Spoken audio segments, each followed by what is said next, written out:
We are live. We're live. Live on Premiere and live on the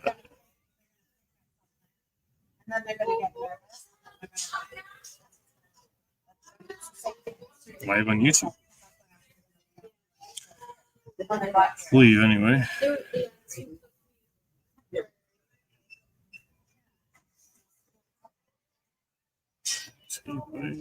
Yeah, that's true.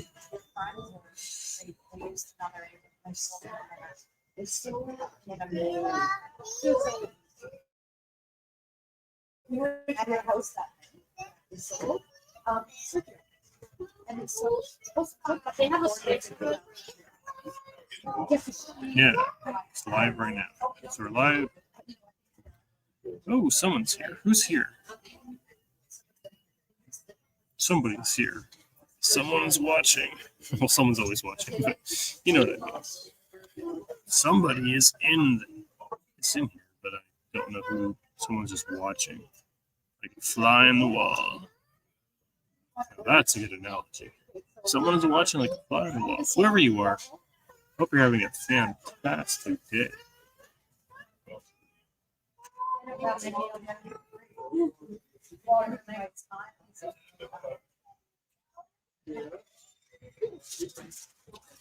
Oh, watching from Jersey. Oh, soul winner from Jesus. Oh, nice.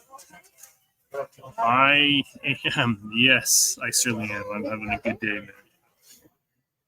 I had a bit of a tussle with a Catholic on Twitter earlier today, but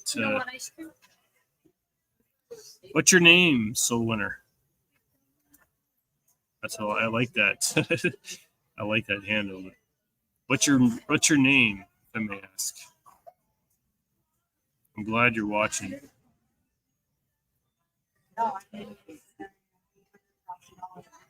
I'm excited. I got a debate on Thursday. John.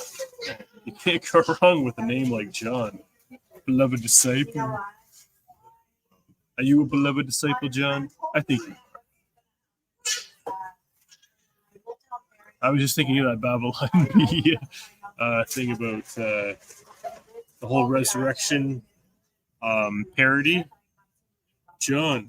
Everyone give it up for John. Beloved disciple. Yeah, John's a good name. Strong name. So, John, what are you up to today besides being on my live stream? What's going on in Jersey?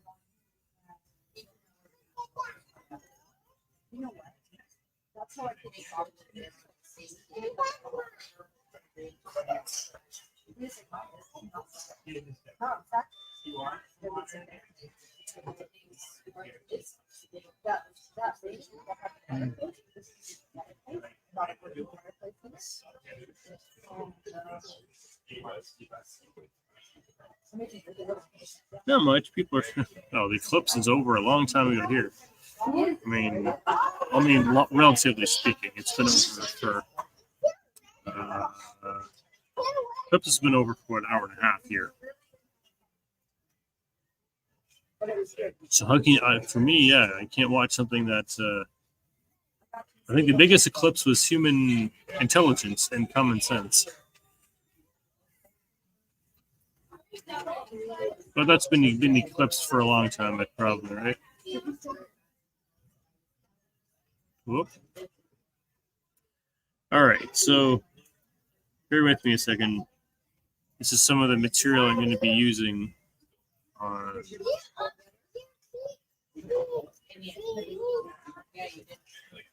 All right, here we go. So are you the son that? Yeah.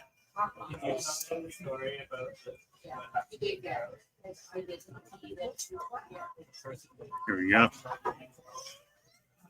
All right, so that took a while.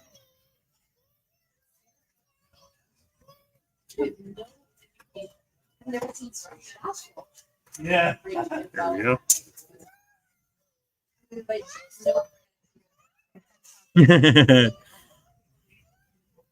Amazing. She's taking so seriously working there that she does like.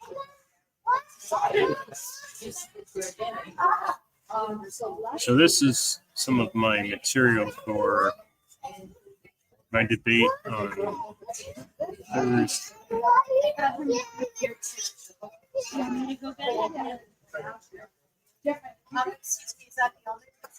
I'm still good.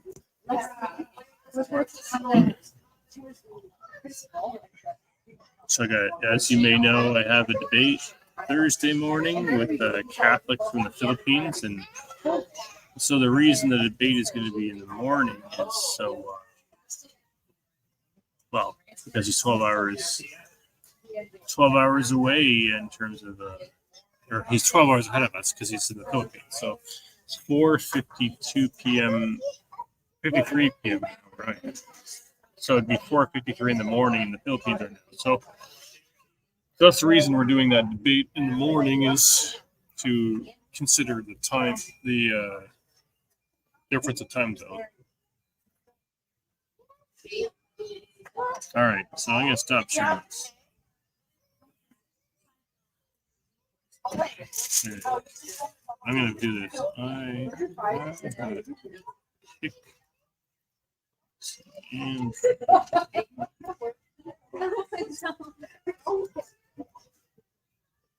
What's the key here?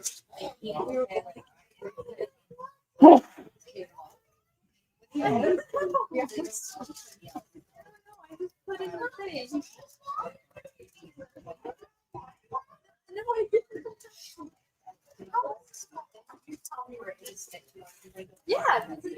Where's the receipt? John.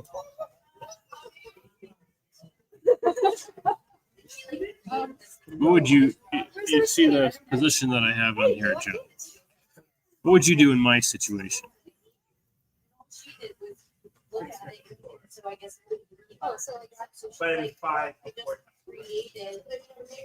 have a kickboxing. I have a kickboxing class. I have kickboxing.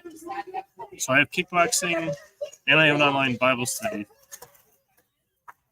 Right, but I can only do one, not both. What should I do? Bible study. What about? How about MMA?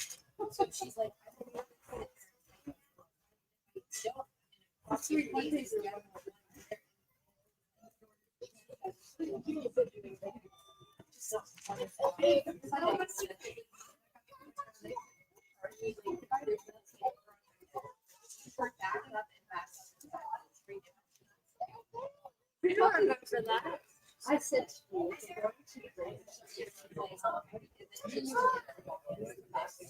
Sedettos?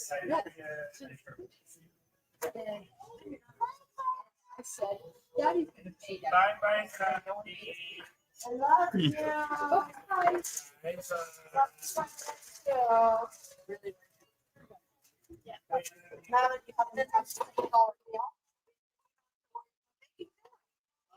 Actually, that she had. This is the first time. And now he's 40.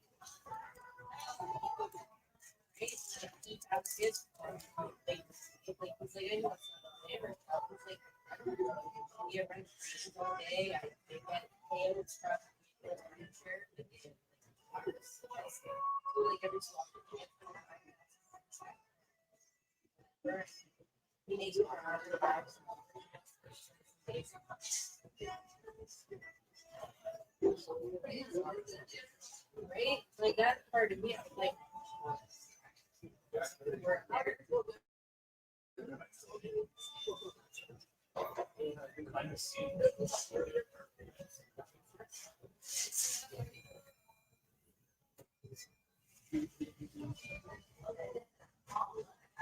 What would you say to that, John? That Jesus comes first, but I was going to say I can display Jesus wherever I am, with whoever I'm with. So say that Bible study is more important than other things because Jesus first, I feel, is a bit of a oversimplification of how faith works. Which isn't to say that Jesus isn't in the Bible study or that he's being discussed in the Bible study. Of course, he would be, because we're going through the Gospel of Mark. So obviously, we're going to be talking about Jesus.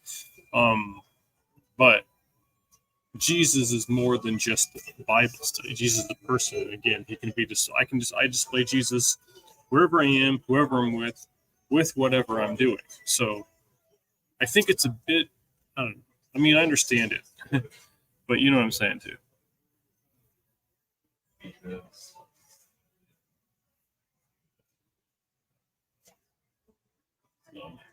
That's all.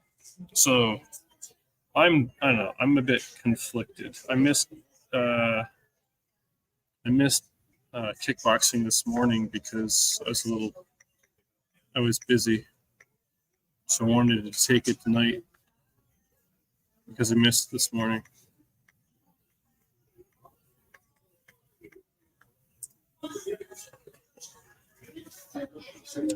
That's what I was thinking, anyways.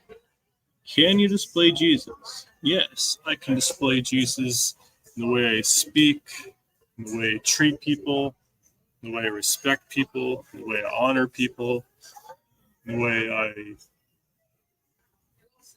think, in the way I move, and the way I listen,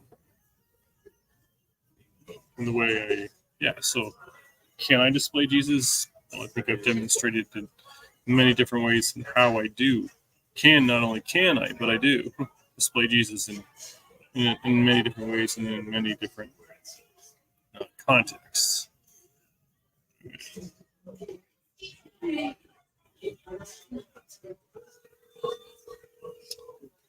so that's my thing. So I'm a bit torn. So I'm torn about what I should do tonight. All right. All right. Well, yeah, I'm a bit torn. I have. Oh, like I just said, like I can display Jesus in a kickboxing class by listening well, by listening to people, by honoring people, by respecting people, by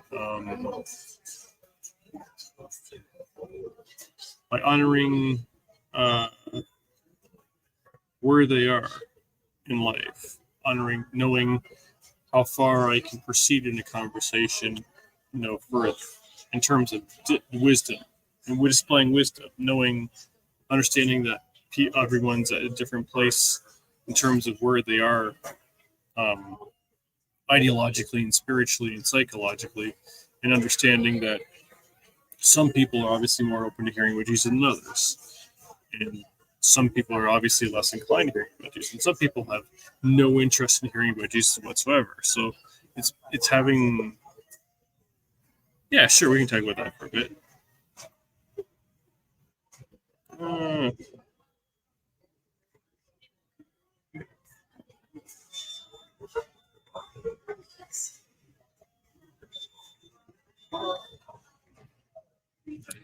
Uh, sorry, I'm just texting a friend. Oh, sure. Okay, come on. Hey, man, how are you? I'm doing fine. That's good. Yeah. So, you're John, right? No. Oh. Oh, Peter. It's Peter. Yeah. Oh, sorry. I totally didn't see your icon until now. So what's up? Great. Like I was saying to John before you chimed in the chat that I missed kickboxing class this morning because I was busy doing other stuff, and I wanted to do it tonight, but I have a online Bible study via Zoom, and I'm torn about whether to go to my kickboxing class or to do the online Bible study via Zoom. Okay. So I'm That's all. curious. I saw you Sure. post a couple of tweets Although you think you have me blocked, but you don't. So you're gonna It's okay. teach I don't really care anymore. apologetics? Pardon? You're gonna teach apologetics? Eventually. Right now, I'm just developing a curriculum. Do you? I don't want to insult you, but do you honestly think I appreciate it. that you're capable of teaching apologetics already? Yes, I do. Yes, I do. Honestly, I do. The reason I ask is because 9 out of 10 times you have no clue what fallacies are, what the definition of certain fallacies are. So I've been talking with Cam because he did a review of our last talk and took notes, and he was the first one to actually criticize me. So I really like it when people do that, because that's how I learn. Who criticized you? Cam. Who's him? Oh, Flynn. Cam. The guy with the beard. Oh, okay. Yeah. Okay. Sorry, I misheard you. It's a bit noisy right here. Conversation you had with him about being perfect. The conversation you had with him about how we measure distances in space. Right. Okay. So he explained in detail to you how we measure distances in space, and you replied. Right. I understand. I understood what he was saying. Do you remember what your reply was? No, not verbatim. Not even. No, I don't remember pretty much at all. I don't remember what I said. You said it was an argument from ignorance fallacy. Did I explain myself? No, but that's why I'm really interested in hearing from you what you think an argument from ignorance is. The argument from ignorance fallacy. It's an argument from ignorance is basically. Let me think about it. Let me think for a minute.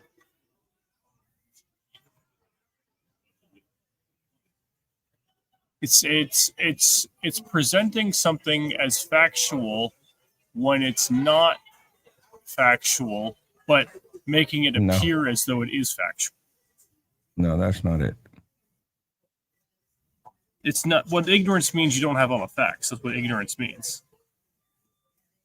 Yeah, but we're talking about the argument from ignorance. Well, to be a fallacy, you would have to argue about something you don't have all the facts about. That's simply what it have to be.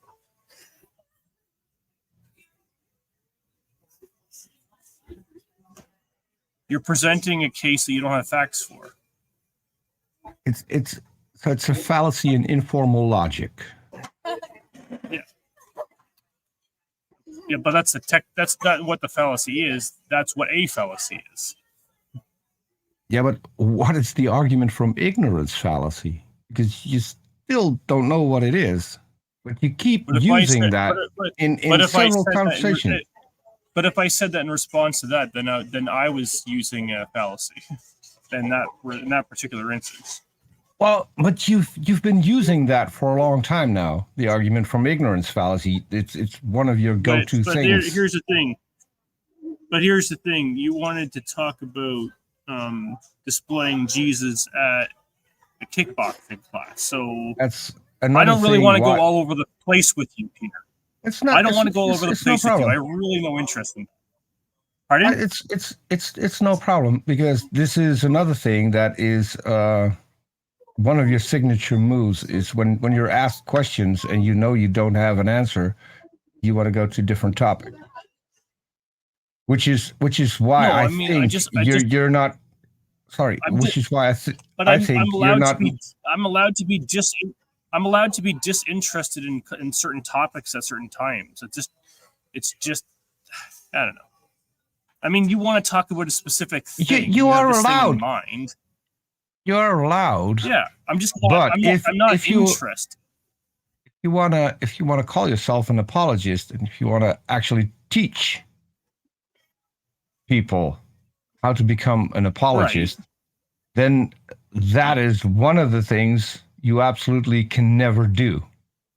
You have to have an answer, or if you don't, you have to engage until you come up with an answer. Well, that's what I mean. Well, the thing is, I don't have to answer when you want me to answer either. I'm not obligated to answer you about anything no. at any time. You do. Oh, you do no, agree you're with not. that, right? Yes, I'm not. Yeah. Okay. Because Good. I'm glad. I'm glad we agree but on that. but I'll tell you up front, I see that as a failure. So every single time you want to move on to a Okay. different Well, topic. if you see that, if you see, I mean, that's how I see it. Failure, that okay. Well, I'm not saying that's everyone should. That's not relevant to me how you see things, Peter. No, might be relevant to people who want It may you to be, teach but them. what may be relevant to some people at some times isn't relevant to me at all times or most of the time. I'm just trying to help. I mean, I think you're trying to help from what you consider to be helpful, but what you consider helpful, no. I don't always Okay. consider helpful. In fact, most Okay. of your engagement with me Let on me ask- Twitter, I find extremely, exceedingly unhelpful. Okay, let me ask you a question. Sure. If you and I have a conversation, Right. and I say something that you know for a fact sounds stupid, Right. would you tell me, and would you try to help me so that I wouldn't look stupid again? I would, yes, I would, but I would try to I'd do it as gently and calmly as possible. Am I not gently and calm? You are right now. Yes, you're very calm and very gentle. I'll give you Exactly. So the thing with the argument from ignorance and fallacy is just one thing where I was trying to help you because you're using it improper. Well, hilariously improperly. Okay, fair.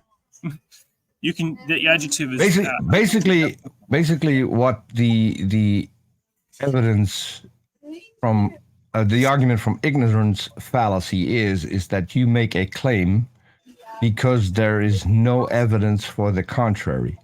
So if someone provides you with all of the evidence for the contrary, and you call that an argument from ignorance fallacy, is that's probably a little cognitive dissonance on my part.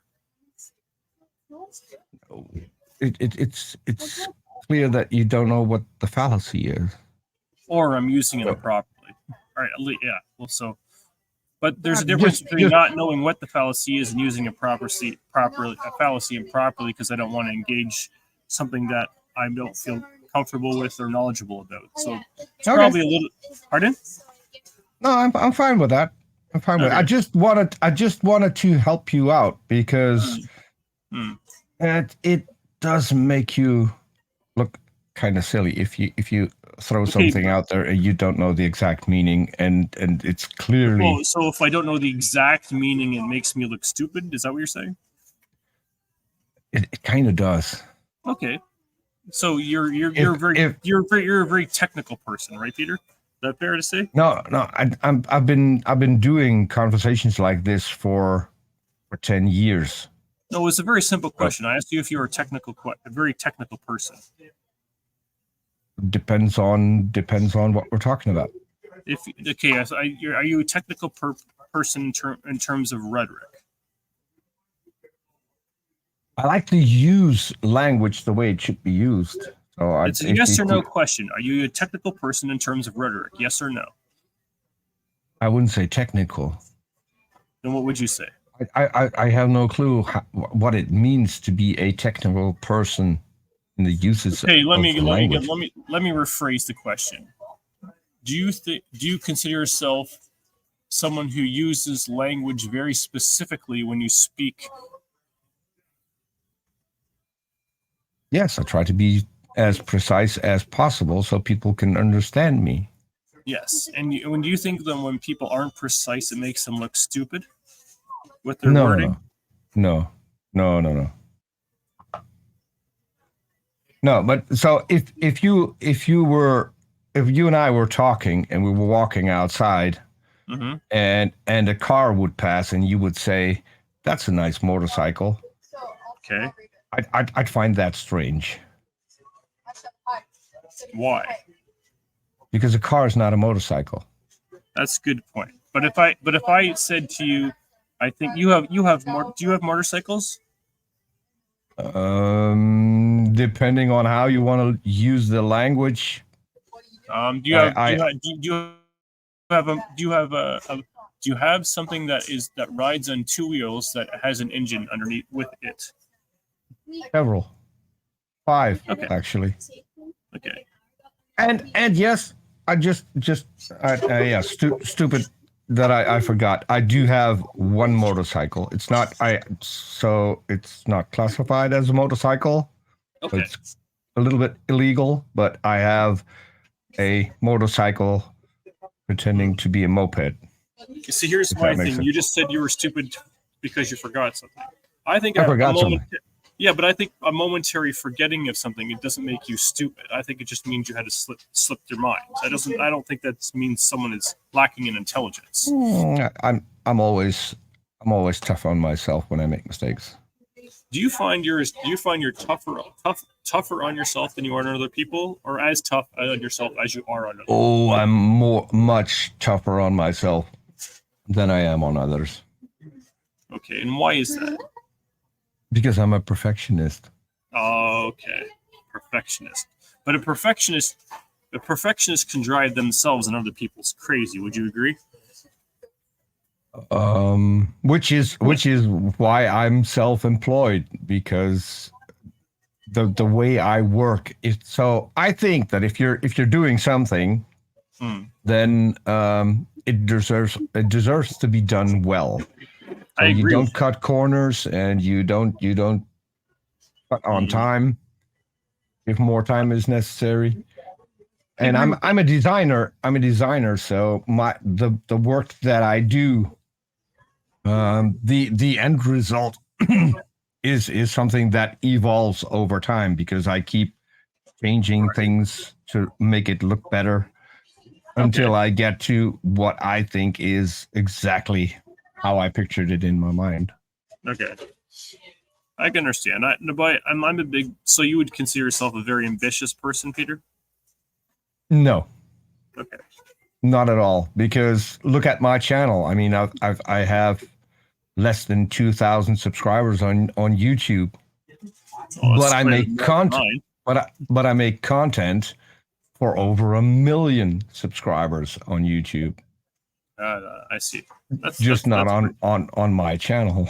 I understand. I mean, I know that Aaron's got over 300,000 himself, so. Mm-hmm. So that's a good. That's 1/3 right there. Just about. Yeah. So, did you want to talk about my internal conflict about whether I should take the Bible study or the kickboxing class? Oh, that's an easy one. If you want to go on and teach apologetics, then definitely the Bible class. Oh, okay. Because if you don't know your Bible, you're going to get butchered. No, because but I do. Even if I didn't take this, most atheists know the Bible a lot better than Christians do. Because yeah, see, I'm not finding that to be the case. I'm not finding that to be the case. You don't?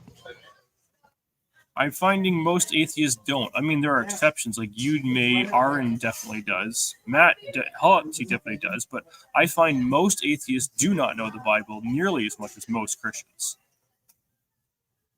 If I were to tell you that blowjobs are in the Bible, would you believe me? Yes, I would. I know they are. Where? They're in the Old Testament, and they are in Psalms. They're in Proverbs. They're definitely in Psalms and Song of Songs. Kudos. One of Pardon? the first who actually. I said kudos. One of the first who actually knows. Okay, Song of Songs is probably the most erotically explicit book of the Bible there is. Yeah. I earned a block by tweeting some of those verses to a Christian, who then said, that's not in the Bible. When That's I literally, straight. That's straight from the Bible. it is. It's, But I honestly think that Christians need to read their Old Testament more because, like, yeah, the Song of Songs is like most Christians would probably be like, I don't know what to make of this. This is ruining my sense of, I don't know, yeah, ultra conservative. You know what? a lot of verses about boobs. Yeah. Oh yeah. Well, there's nothing wrong with that. They're natural. I don't think there's anything wrong with that. Oh, me neither. I have four to choose from, so I appreciate Yeah. them. I mean, obviously, God knew what He was doing when He made them, and He knew that we would appreciate them. no, I don't think God made them, and the reason we appreciate them also has nothing to do with God. It has to do with Oh, I know. fertility. It has to do with biology. Fertility. Yeah. Both fertility and biology. Well, fertility is But- part of it. I didn't want to derail you I talking appreciate about boobs. So I'm not. I don't feel derailed whatsoever. let's talk about Jesus instead. So when you say you can display Jesus, Right. what do you mean by that? I mean, I can represent Him in the way I conduct myself. But is that displaying Jesus? How do you mean? I don't think we understand Well, each other. keep in mind, I'm Dutch, so English Yeah, is actually my third language. So What's your third language? English, Oh, English. Okay. Your first is Dutch. What's your second language?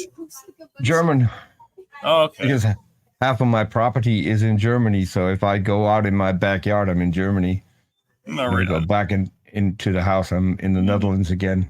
If I I'm- want to I've- get to my house, I can get to my house in the Netherlands, but only when walking or riding a bicycle or something like that. If I want to get there by car, I need to go into Germany first and then take a road to my house. Understood. So Kind I've of heard weird. that the English language is a combination of German and Latin. German? Yeah. No. Okay. Well, I pulled a study and someone I think it was a Google search a long time ago. Well, and said that Latin- that English, epistemologically speaking, is from German and Latin, like a combination of Latin- those two languages. No. English comes for the most part from Frisian, so the part of the Netherlands where your ancestors came from. Yeah. Combined with German. There's a lot of Dutch in there as well. So, Hey, Flynn. Hey, Rob. Lynn, Hi, Peter. how are things in your neck of the woods? Things are good. You didn't get raptured, so you're still here. I didn't Hey, get I raptured. saw Well, it. I hey, saw the it. night is running up. young. I swear I saw a teapot on the other side of the moon. No, I'm just kidding. Oh, well, Had you- Therefore, God exists. Had you never heard of the celestial teapot? That's what it's referred to as, the celestial teapot. Yeah, You never heard of that before? I have heard of it. I just haven't heard of it in a while. Okay.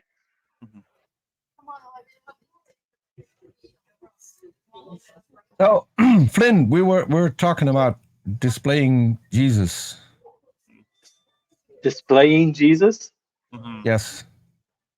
as in, Character in person. That was the question where we ended, and then you Oh. came in. So oh, I- you I mean, said- you mean, I explained that English isn't my first language. No. you mean So- like displaying Jesus in one's behavior? Yes.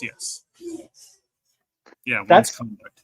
That's a question that I actually like that question more than the what do you believe and why do you believe it question, because I think it leads people to think more about how they actually treat other people Yeah, in the world, like which is, golden I think, a rule. useful thing worth Has to do with thinking like, about. honor, integrity, respect, those kind of things. Yeah, Peter lots of came in people have and- said that. Oh, sorry. Go ahead, Rob. Yeah, well, Peter, I thought Peter was someone else because I didn't see his avatar at first. I thought he was. There's a guy here named John who had who's at the bottom now at the chat. I'm gonna pull his thing up here. This is what John said. I'm a libertarian. When I attend a libertarian event, defend my Constitution. I'm displaying the LP. Same with Jesus. I'm displaying him with my example. Whoa.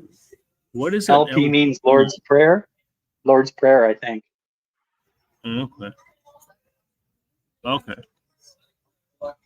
So yeah, I've been.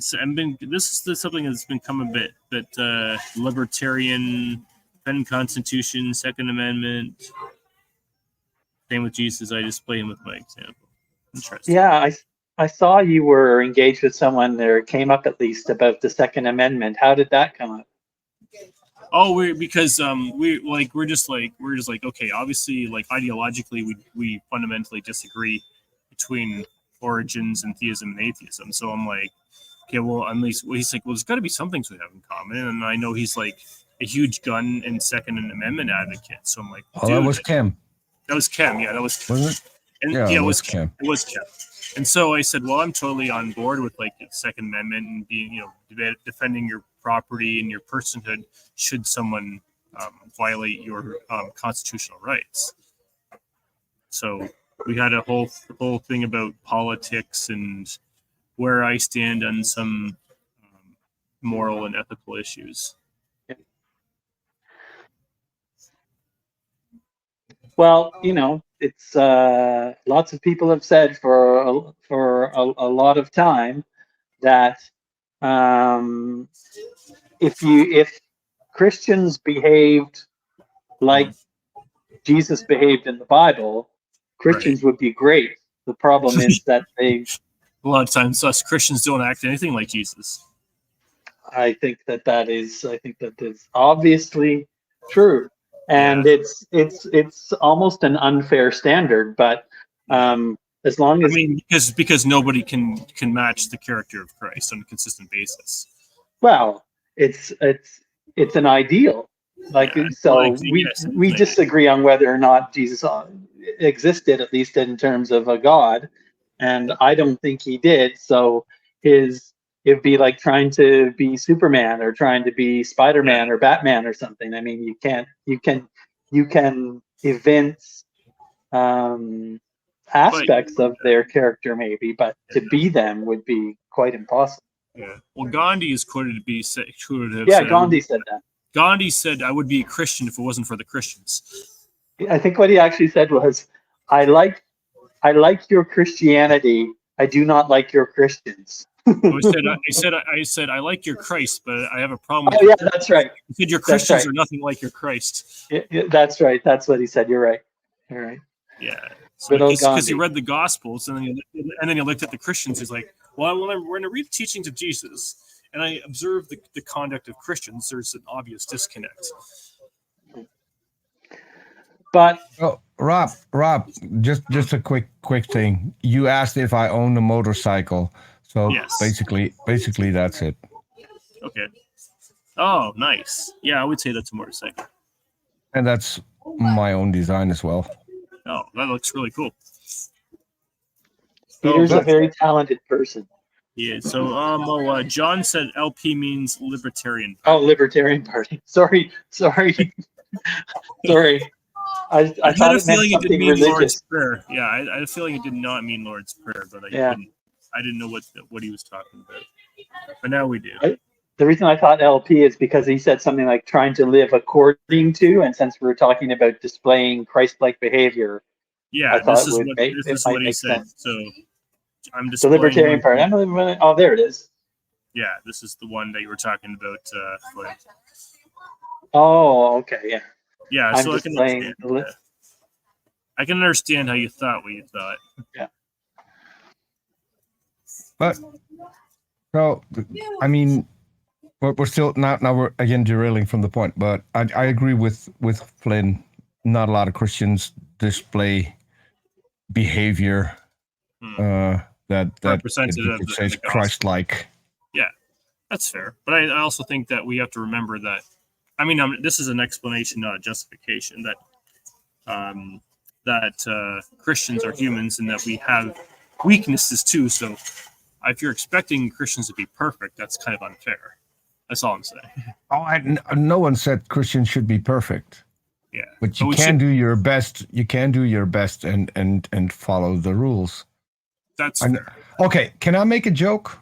Of course. On it's good. It's kind of naughty towards you. So go ahead, Peter. Jesus said, "Turn the other cheek." He didn't say block people on Twitter. That's true. Because that's the opposite of what Jesus would do. That's amazing. That's amazing. He's not on Twitter. Although he might be on YouTube. I know there's a Jesus Christ on YouTube. Oh, I'm sure you do. I'm sure there's someone on YouTube who say they are. But what did Jesus say about false Christs, right? In the last days, many false Christs will appear and deceive many. So that's the problem, though. How are you going to know when the real, if and when the real one arrives? Like, what will be your test, Rob, to know whether this is, this is definitely Christ, this guy? How will you know? Well, hold on, Flynn. You say a guy. So my favorite is a woman. She's actually the widow of Jesus Christ, who is Jesus Christ. And I only learned that she was the widow of Jesus Christ 2 days ago.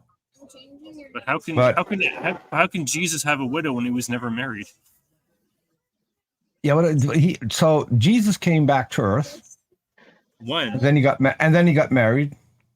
When? Then he divorced his wife, and then he got married again, and then he divorced that particular wife, and then he had a fling with another woman, and then he died. And then the last woman now claims to be Christ. All right, that's a great story. You can Google her. Her name is Christ Lisbeth.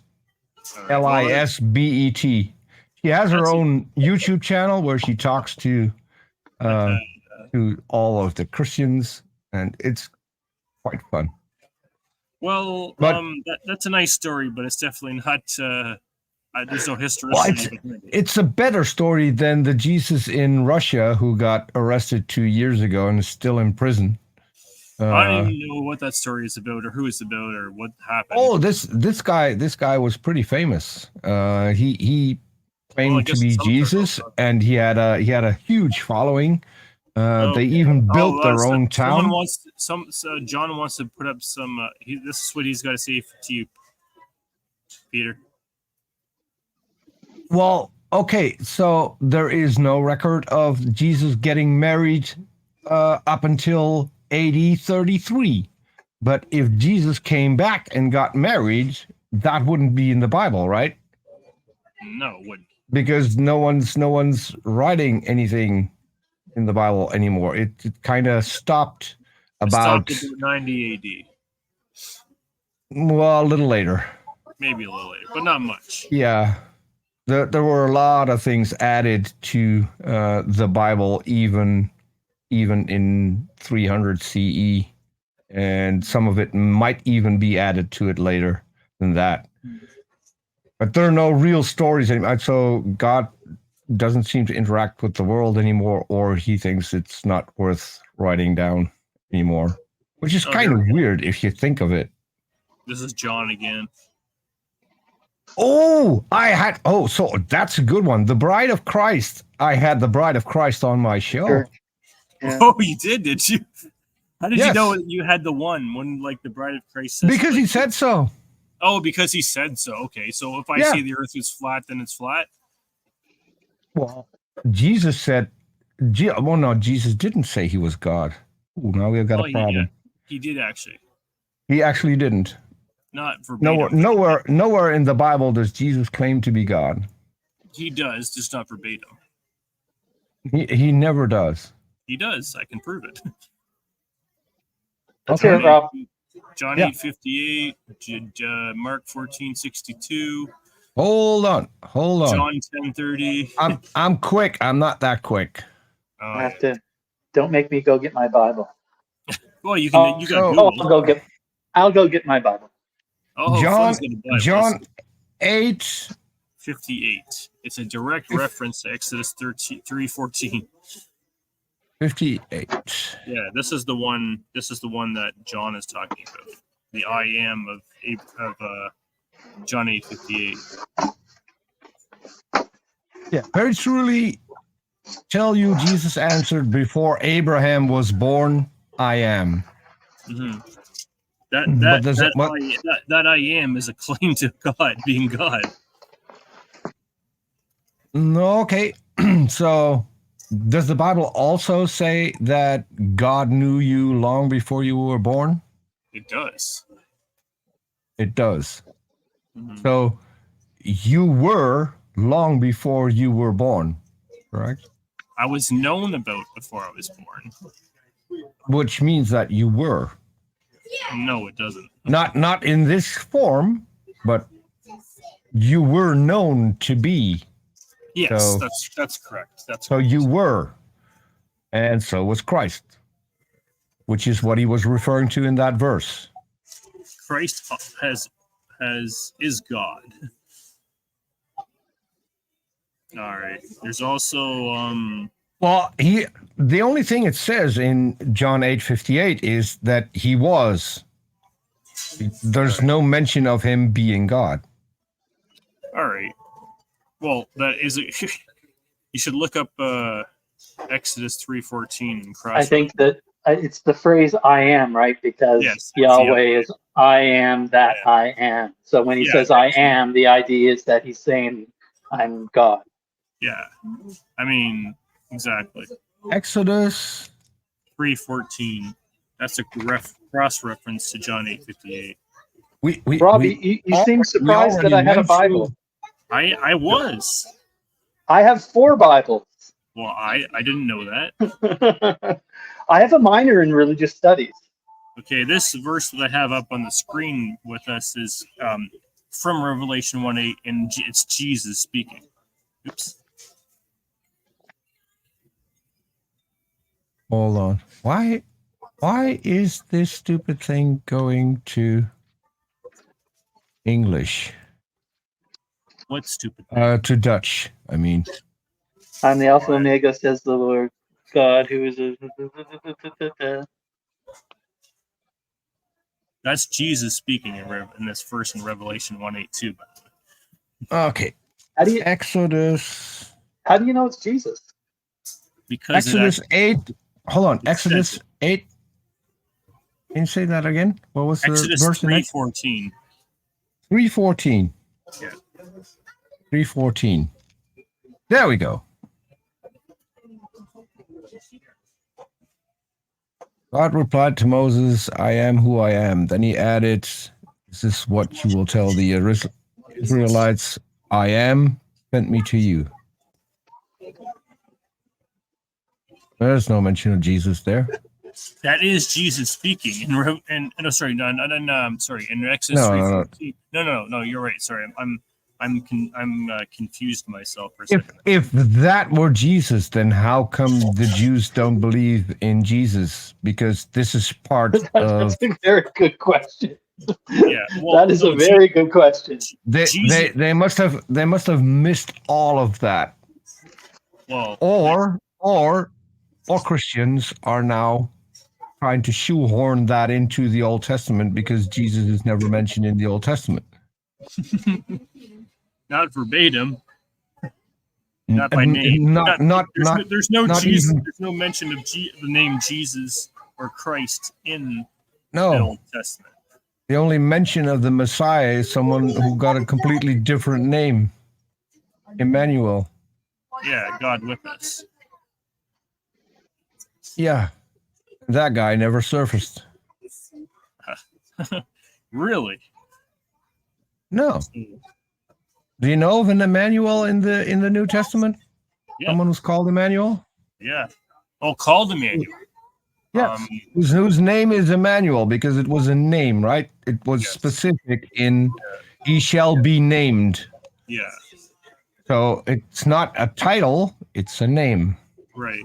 And this is what Christians like to do, is change that over into a title and then it fits Jesus. But yeah, that's not how things work. Okay. You asked me about language. If it says he shall be named, then that will be his name, There we go. not his title. Matthew 1:23.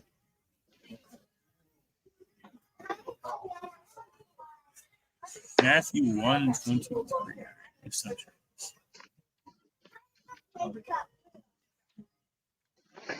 Matthew 1:23. Look, Behold, a virgin shall be with Emmanuel. child and bring forth a son, and they shall call his Amen. name Emmanuel. Emmanuel. Okay. Yeah. So the virgin, I can't recall a virgin giving birth to a guy named Emmanuel. Nowhere in the Well, Bible. it's Nowhere. hilarious because if you read on, when Joseph woke from sleep, he did as the angel of the Lord commanded him. He took her as his wife, but he had no marital relations with her until she had borne a son, and he named him Jesus. So it's only 2 verses later that, whoops, apparently they disobeyed God. Mm-hmm. How? But they didn't name him Emmanuel. Well, the name Emmanuel means God with us. The name Yeah, Jesus. the name The name Jesus means He who saves, and Christ the means name anointed ones. the name Kevin means handsome birth. It doesn't mean that every Kevin who was ever born is handsome. So yeah, the name Emmanuel means God Yeah. with us. Jesus means He who saves. And Gabriel means messenger. Does that mean that everyone named Gabriel is a courier?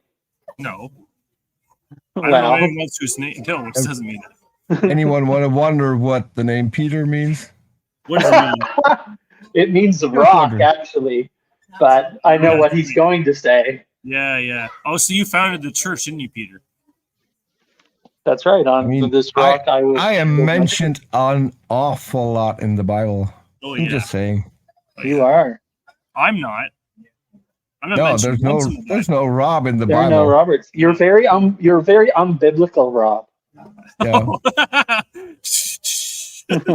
Very good. Very witty, Flynn. You're It very gets my students through many a dry lecture. Yeah, sure. I'm sure. But can we rewind to my question, which I thought was a decent question? How will you know when you've seen the real Jesus, Rob? Yeah. That's a good question. So I think for example, most non-Christians, the thing that most non-Christians has been asking since as long as I can remember, where's the evidence? Where's the signs? Where's the proof? Right? And I think Jesus will display signs, but I think there will be some evidences of what is and isn't. The Christ will do, and some that will be like there'll be consistencies with character, right? Like the spirit of Antichrist, according to the New Testament and in Daniel, will be manipulative. Will want power and control. Will want people. Will be enslavement, not choice. So Christ will allow for rejection. Christ will display power, and Christ will point to God the Father. So Christ won't be an egomaniac, in other words, but Christ will display. Except he'll send you to hell if you don't believe in it. Well, no. And worse, he enjoys the smell of people getting burnt in hell, according to the Bible. Well, it also says that he enjoys the. Hold on. I watched your face, Robert. Did I just come up with a verse that you're not aware of? I don't know where exactly it is, but I have heard that before. But you don't know the verse. Not off the top of my head. Where is the verse, Peter? What is the verse? Let me check my notes. I have notes. That's good. Lots of notes. Let's keep in mind, people, though, I'm just going to say this, so the Bible is about a 2,000-page book. Why you guys Revelation keep stuff on me? 14:10. Revelation 14:10. Robert. Okay, but I'm busy right now. I'm in the middle of a live stream with a couple of people from Twitter. Well, a filthy atheist. I don't know that. I didn't say that.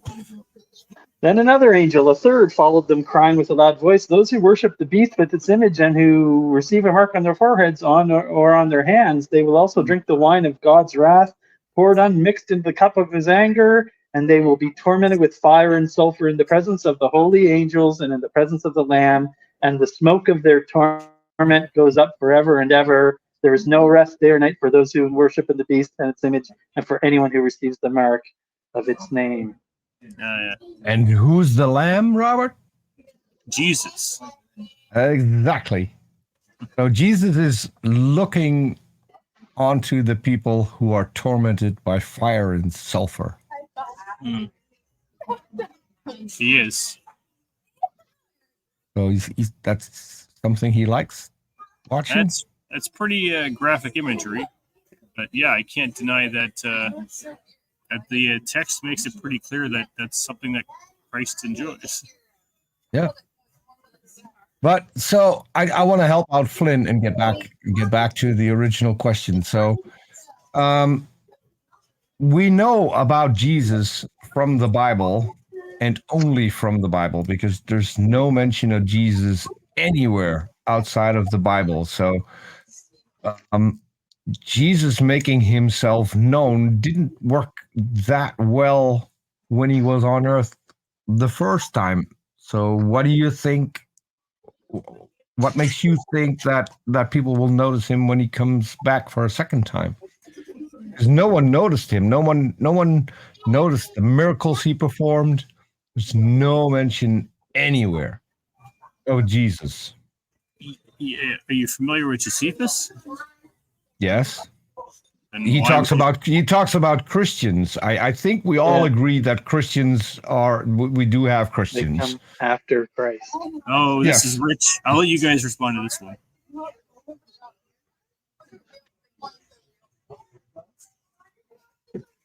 Actually, I wasn't. So I'll be very brief. They shouldn't have killed Osama bin Laden. They should have brought him to justice alive. What would justice look like according to Peter for Solomon? Justice. So you know where I live, right? Uh-huh. We have a city Apparently. called The Hague. You know what's in The Hague? I know where the Hague is, but I do not know what's in the Hague. We have an international court. Okay. Oh, We yeah. have That's right. the international court. Yeah. That's why Putin is kind of angry at us, because we issued an arrest warrant for Putin. So he can now no longer leave Russia if he gets into a country that has a treaty with the Netherlands. It's funny because I was just watching a movie within the last couple of weeks that actually mentioned as someone that they wanted to bring in the Hague, but it was completely fictional. But it did mention the Hague. Yeah. The movie is Expendables 3. Well, so we do have an international court there. So no, they shouldn't have killed Osama bin Laden. They should have brought him to justice, i.e., to court in the Netherlands, and he should have he should have been tried, and there should have been a sentence.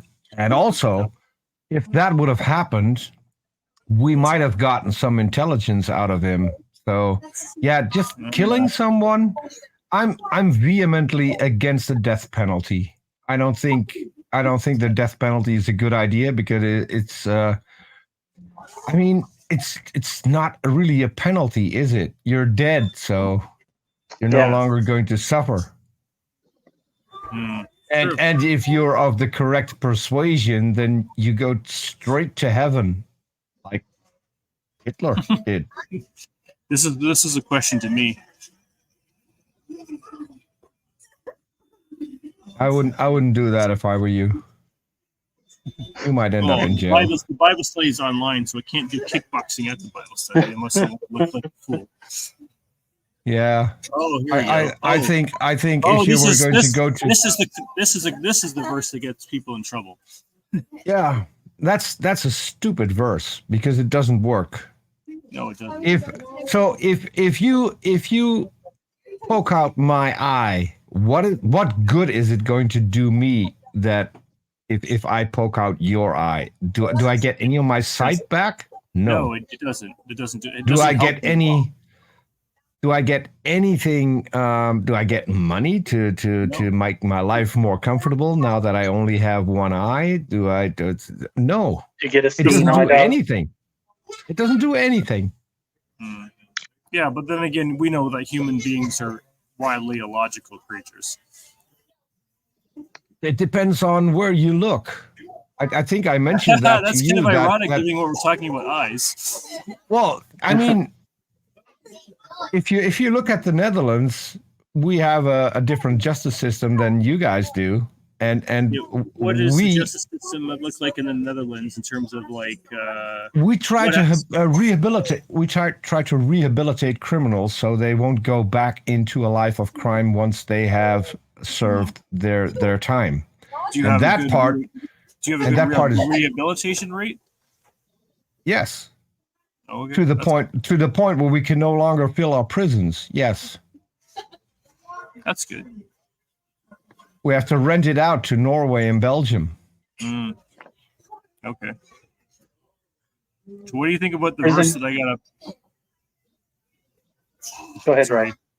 Ryan. You guys, what do you think about the verse in Revelation 5:8? This is something I wanted to bring because Peter talked about. We're talking about sense. So this is the other sense. So going up goals of incense where the prayers of the saints. Oh, I should probably put it 5:6 too. It continues on that. Or sorry, I mean 5:9.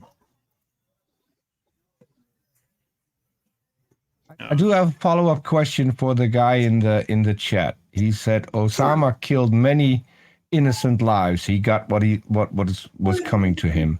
So we know already that Trump is responsible for a lot of deaths as well. So should we kill Trump now too?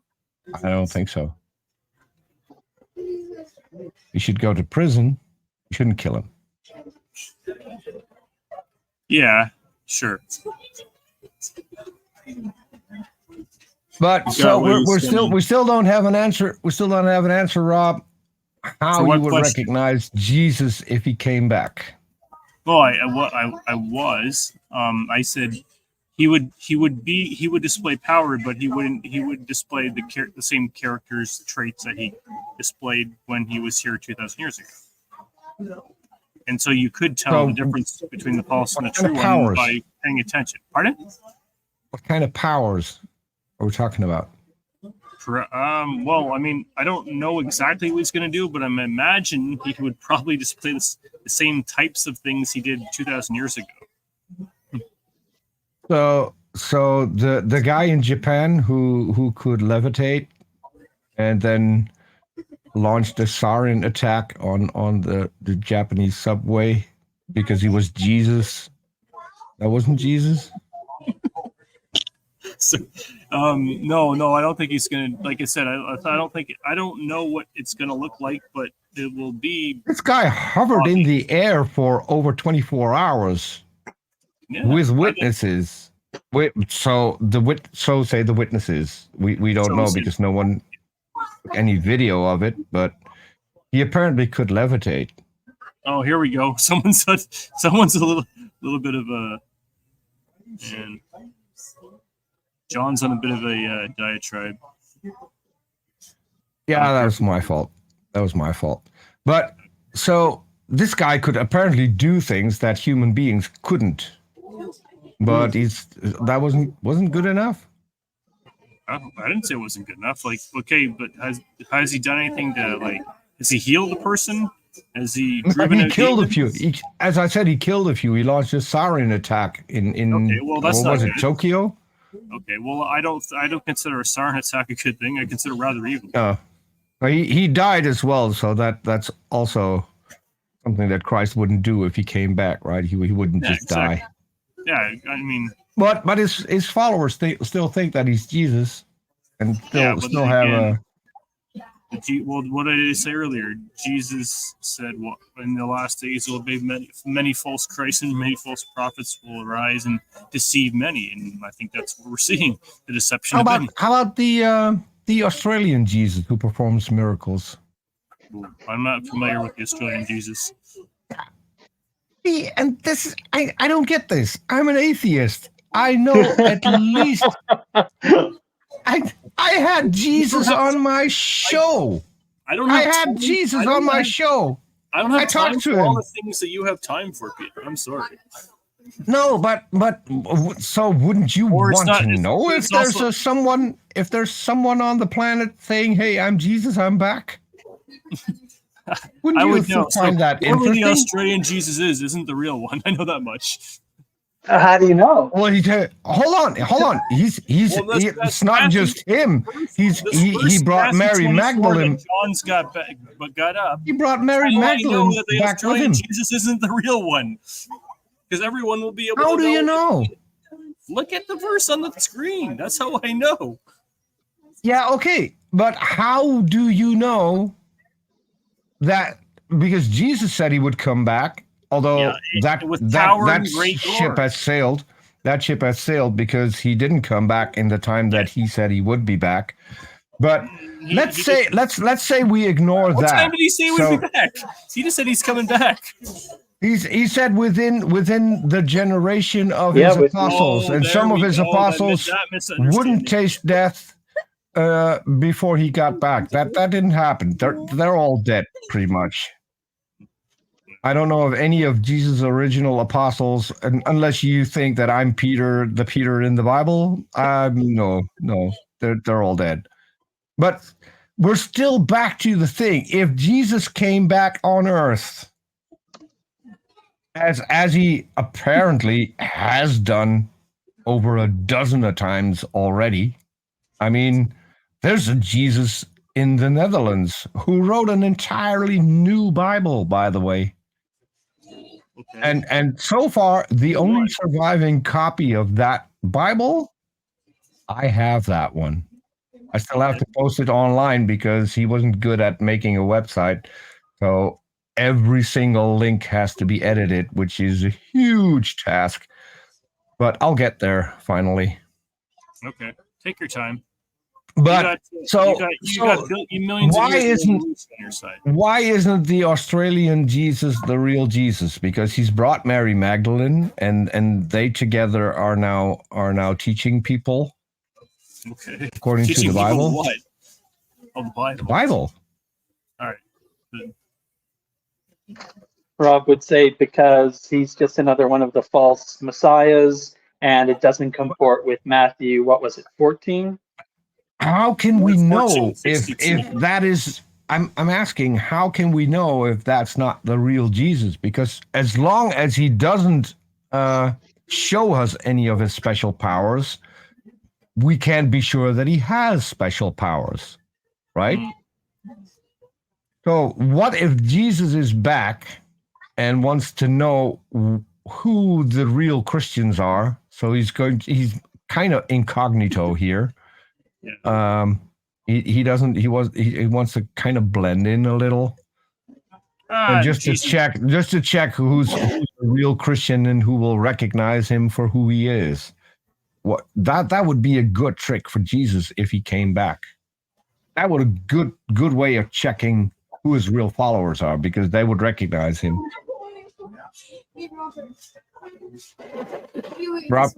Robert's not really interested in Jesus, I think.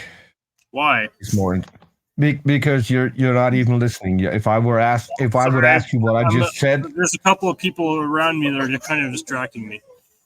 well, it's kind of rude if people are talking to you and you're not paying attention. That's kind of rude. That's I'm very trying to unchristlike. balance it, but it's a little bit difficult. When I'll give you a tip as someone who has been live streaming for over a decade. Sure. If you have a guest on your show, that's the most important part of the live stream. You're not All right. going Well, to I've made them entertain other known that people. I'm doing a live stream. So. several times. Might be helpful. There's no such thing as sin, soul winner. How do you know? I just don't believe that there is. Well, it I doesn't mean think that, that doesn't. I think yeah, that but they're your a bad disbelief act. Your disbelief of sin doesn't make sin a non-thing. I can prove that there's no sin. Okay. Because How? you would say that lying is a sin, right? Yep. Okay. I'm in the Netherlands. We had a thing called the Second World War, where Germans would do raids and go looking for Jews. So they would knock on your door and ask, "Do you have any Jews in the house?" So Was it a sin to lie? if you have had any Jews in the house, would it be okay to say, "Okay, yeah, they're back there"? Sorry, can you repeat Or that? would you would you lie to them? Can you repeat Is it wrong if the Nazis if you're harboring Jews in your attic and the Nazis come to your door and ask if you're harboring Jews and you say no, have you sinned? I would say no, because I think But it's a lie. I know, but I think the saving of life overrides that in that case. Where That's in not what the Bible that says. isn't biblical. Yeah, but that's not what the Bible says. There's an example that happened in Judges 2 with Ruth. Ruth hid the spies, and then when she was asked, I got a better example for you, Rob. Peter, let me finish. Peter, Let him finish, Peter.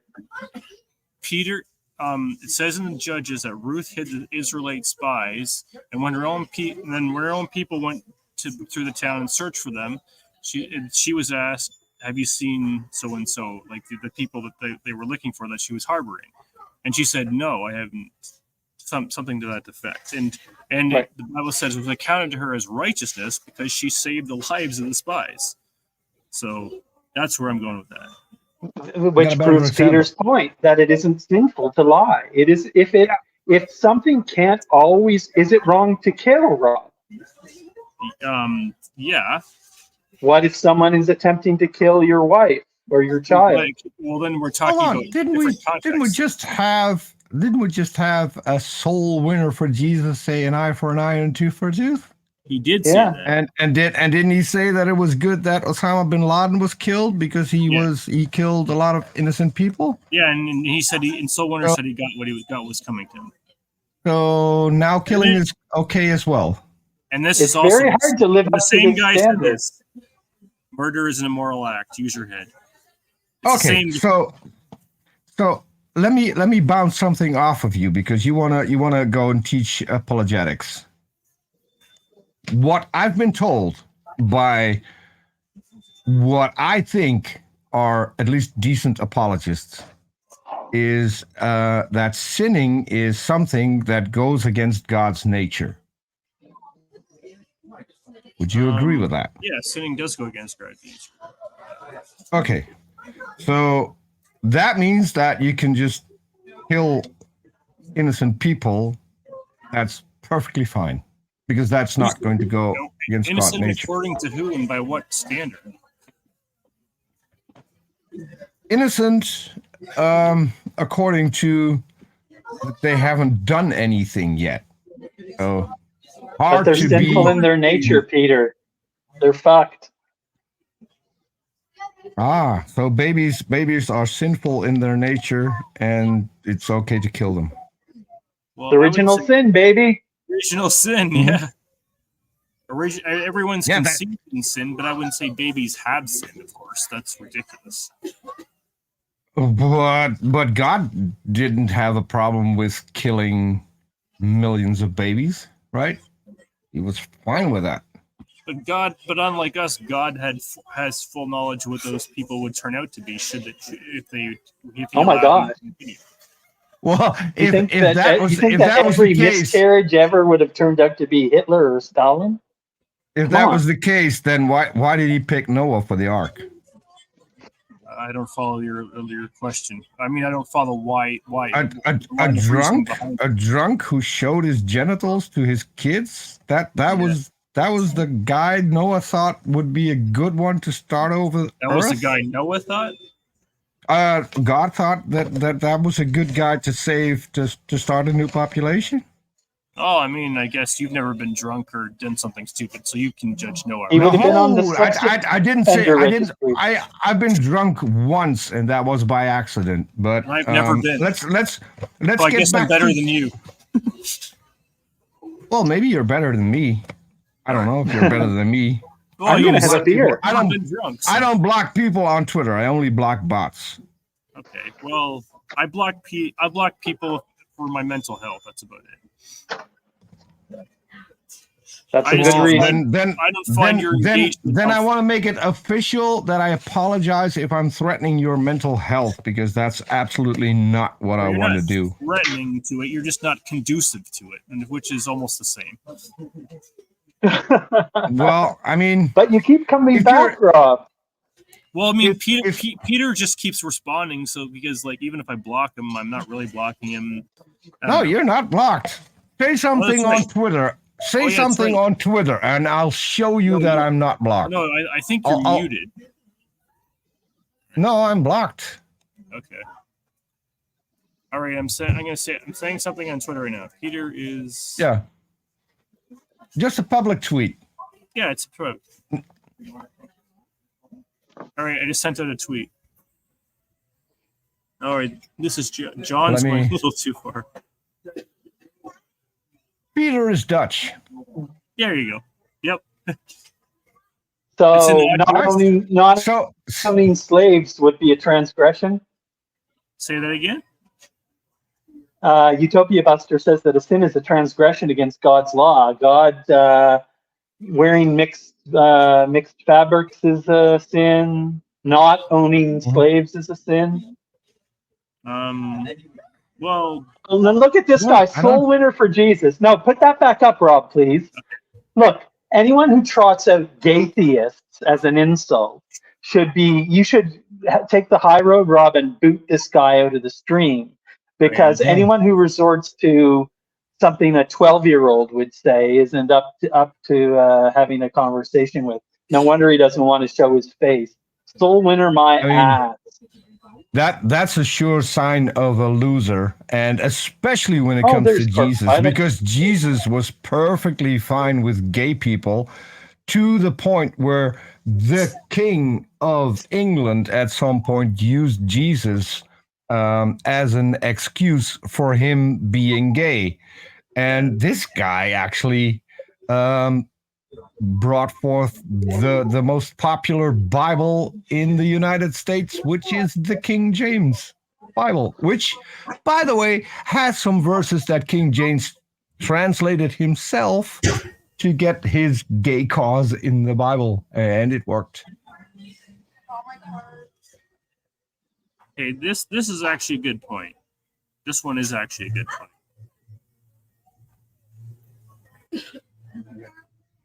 Do you guys know what the three are? Three types of biblical law? I do. I don't remember. Enlighten me. Of course, there's the Mosaic Law. Pardon? No, I mean, of course, there's different categories of law, is what this guy's talking about. Oh, no, I don't. Mm-hmm. Okay. There is ceremonial law, there's civil law, and there's moral law. Okay. Great. When Jesus said all the laws, I say that to Utopia Buster. So what? Yeah, when Jesus said all the laws, does that include all these three separate types? Jesus fulfilled all the law within himself. That wasn't my question. My question said when Jesus said all the laws, does that include all these three separate types of biblical law?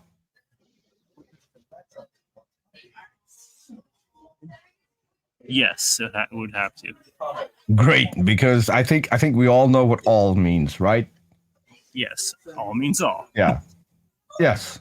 So, according to Jesus, you have to follow all the laws, not one of three separate types of laws, all of them. Yeah. I'm going to bring up, you guys can, I'm just pulling up, I am listening, Peter and Flynn, I'm just pulling up some scripture about law. Can I give you a tip, Rob? When you're Yeah. live streaming, Sure. you should wear headphones or earbuds. Yeah, Right. I agree. Yeah. And for two reasons. So I can First of block all, first of all, you're less distracted. Yeah. But what's more important is that StreamYard will mute us the moment there is sound on your end. So you wouldn't have a full two-way conversation if you're not wearing earbuds. Also, Yeah. someone's in the back room. Someone's in the background. Yeah. Yeah. Oh, yeah. I hear you. Corpse Pilot is here. I've never spoken to Corpse Pilot. But he said his device isn't connected. He might want to refresh and make sure that his microphone and you can turn off the camera, but you don't have to have a camera connected. But the only thing you need to have is a microphone. That's right. Maybe refreshing Corpse Pilot. Maybe that'll help. And because if your devices aren't connected, Rob can't bring you in. That's right.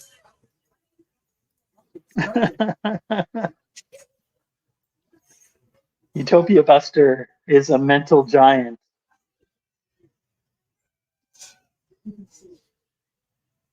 Shut up, Yes. man. Utopia What's Buster. next? I know you are, but what am I? I am the stupid Dutch guy going by the name of Peter. All of a sudden, atheist becomes biblical scholars. It's I'm the guy who doxed himself on Rob's show. I actually have a Which minor in religious kind of studies. blew Utopia away Ken. Buster. What have you got?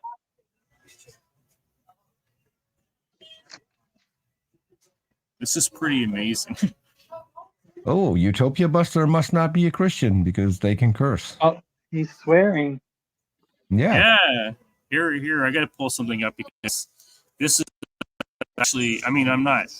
I have to work on this myself, but oh, here it is. I had to think for a second. I'll let you guys, but I wanted to pull that text from Matthew 5:17-20. Because Jesus talks about fulfillment of the law. Oh.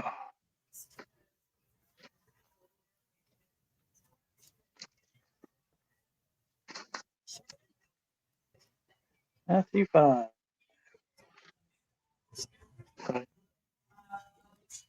What do you guys think about the text? These texts I got up here. I can't read them. Yeah, it's They're really too small. small for me. Okay, well I'll read Hold them. on, Oh, I've not. I tell you, heaven, for truly I tell you, until heaven and earth pass away, not one letter, not one stroke of the letter will pass from the law until all is accomplished. Yes. Um, Heaven and earth are still here. Both of them. Yeah. I just looked. Yeah, no, but it means that there's things that haven't happened yet. That's all. It means that, Again? that means that there is some prophecy that has not yet been fulfilled. That's what I'm saying. but he is the fulfillment. You said so yourself. It's a paradox. It's a Now you paradox. contradict. It's a paradox. It's a paradox. It's a contradiction. No, paradox is a seeming contradiction. It's not No. one and the same. No, paradox is not a seeming contradiction. A paradox is an unsolvable contradiction. You're thinking of an oxymoron, I think, Rob. No, the paradox is not an oxymoron. An oxymoron is something that seems on its face to be contradictory, but isn't. That's the one you've got pulled up now, Rob. That's a great one. The thing Who can decide who is and isn't a Christian? that should Because- be well, Rob. It's not in your pay grade. it's not hey, me. Utopia Buster. It's not in your pay grade to decide who can and cannot decide who can and cannot be a Christian. Yeah. What do you think you're Rob, doing? You have told me about several people and you don't consider them to be Christians, so you can make that decision, right? Who? Me? You did. Yes. Do you think Catholics are Christians? I think some of them are. No. Do you think Catholics are Christians? Is the Pope a Christian? Oh no. Oh, there you go. What? Rob, I was raised What? Catholic. I assure you, I was a Christian. It's I'm just baffled. So so you still use the word AD, the annotation AD when it comes to years, right? Me? Why do you use yes when it's so we're in 2024 AD according to you? Whereas I hardly ever use AD as an affix to the. do you think the counting of the years has anything to do with Christ? Well, in terms of history, sure, but that's about it. Oh, you didn't know that who invented this kind of calendar? Who invented the most used calendar on the planet today? Do I know who invented that calendar? No, I don't know. Yeah. It was Pope Hint, it was a Gregory. Yeah. So the one who changed how we measure time isn't Jesus. That was a pope. And he wasn't even Christian, according to you. Well, Kind of weird, right? I'm not the gatekeeper. Jesus is.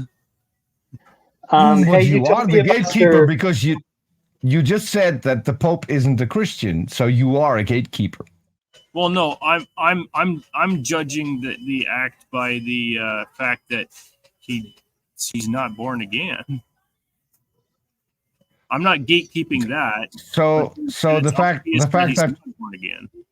The fact that every Catholic on the planet thinks that they're born again, but they think that they also need to do good works in order to get to heaven, which would line up, I think, a lot better with Jesus than the Protestant version where you don't have to do good. All you need to do is accept Jesus and then you're done.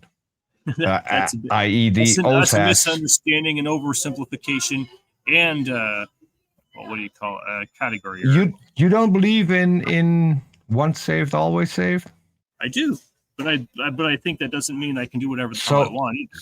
So then what does always mean? then it's yeah, what does always mean? Well, it means I'm always saved, but it also means that salvation produces good works in me.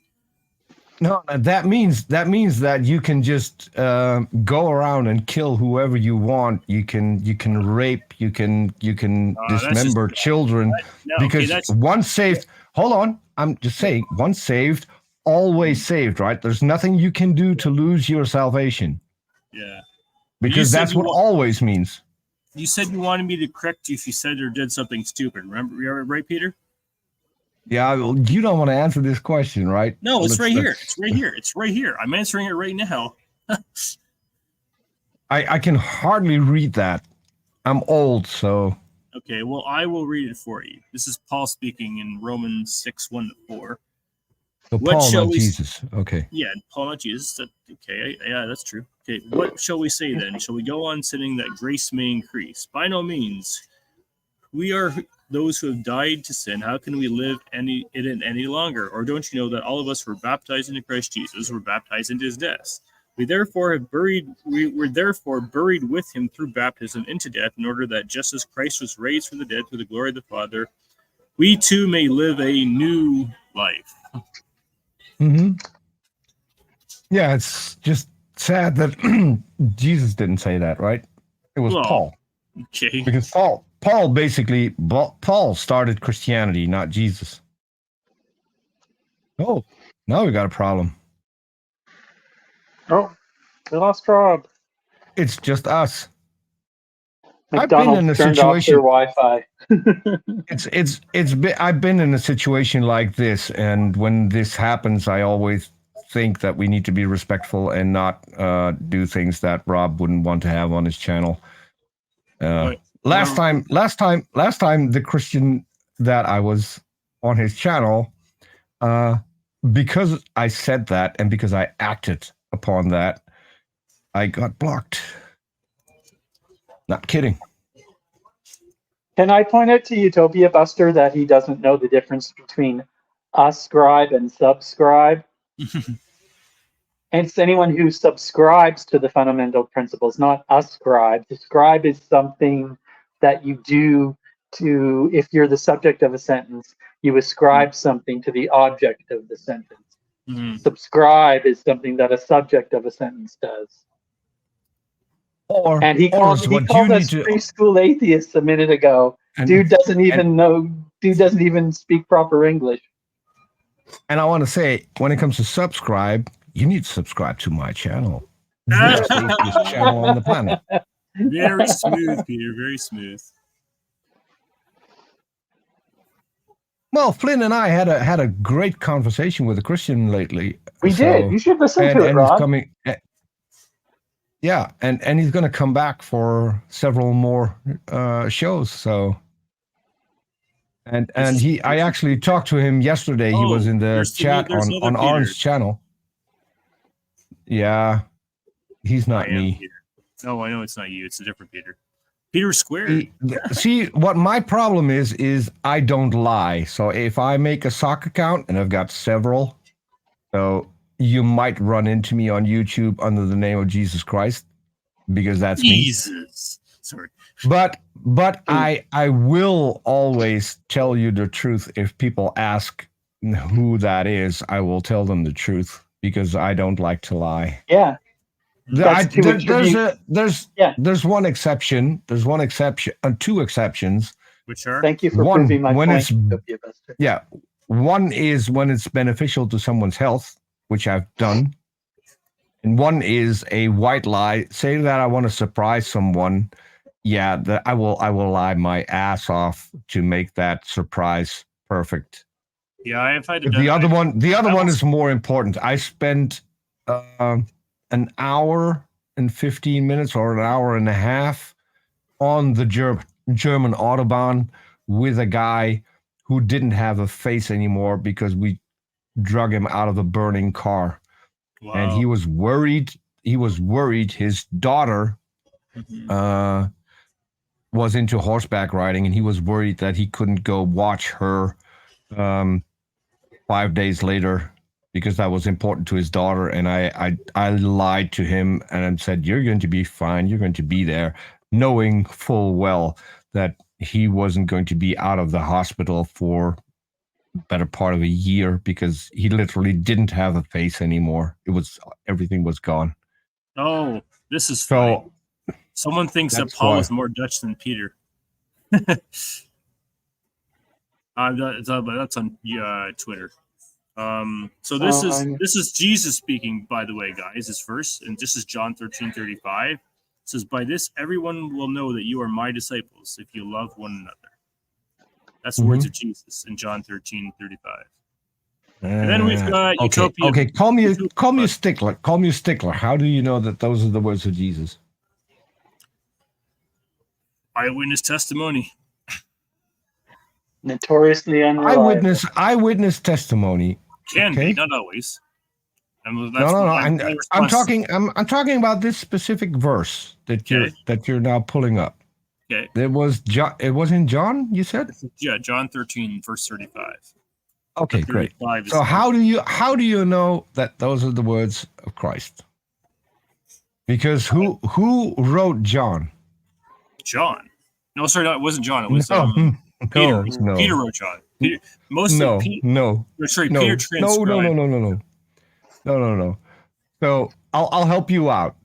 All right. Except for Paul's letters, we don't have any autographs for anything in the New Testament. All of that was written by anonymous scribes. We have no clue. And what's making this worse is that they were penning down stories that people heard. So there's no eyewitness account in the Bible. There is an account of someone who was told about an eyewitness account and was written down by someone who didn't want to put their name with it. Utopia that is what we have in. Calm down. I'm sorry. Say again? said Utopia Buster needs to calm down. You need to concentrate because I doubt you heard a single word of what I just said. I heard a couple words, but I was distracted. Exactly. Okay. I explained to you. So leave the chat alone. Click the chat away. Listen to what people are. We're talking to you, right? Right. So I think if you're anywhere near Christ-like, you should pay some attention at least. All right. So I blew up. I have the screen. I have it on full screen now, so I cannot see the chat right now. Okay. So the entire New Testament, with the exception of Paul's letters, are written down by anonymous scribes who were writing down accounts of people who heard stories. Yeah. Okay. So in light of us already knowing this, how do we know if Jesus ever said that? Oh, okay.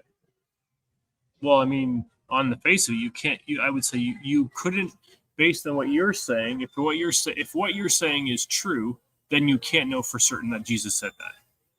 Exactly. That's a problem. Wouldn't you say? Sorry.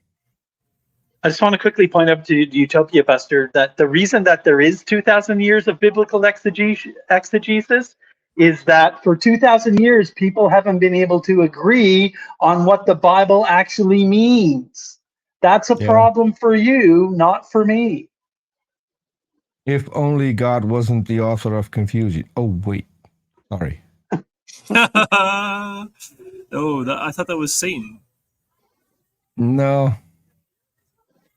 If you read the Bible, you will figure out that Satan is actually the one guy in the Bible who doesn't lie. Satan's the good guy. Yeah. Satan's the good guy. Satan doesn't lie? No, he doesn't. Really? There's nowhere in the Bible where you can prove that he lied. Nothing. There's nothing in the entire Bible. People keep accusing him of being a liar all the time. Yeah, Jesus. There's not a Jesus single liar. There's not a single proven lie in the entire Bible.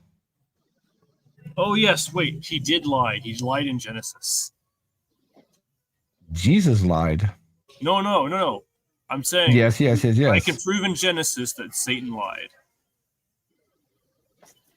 Where?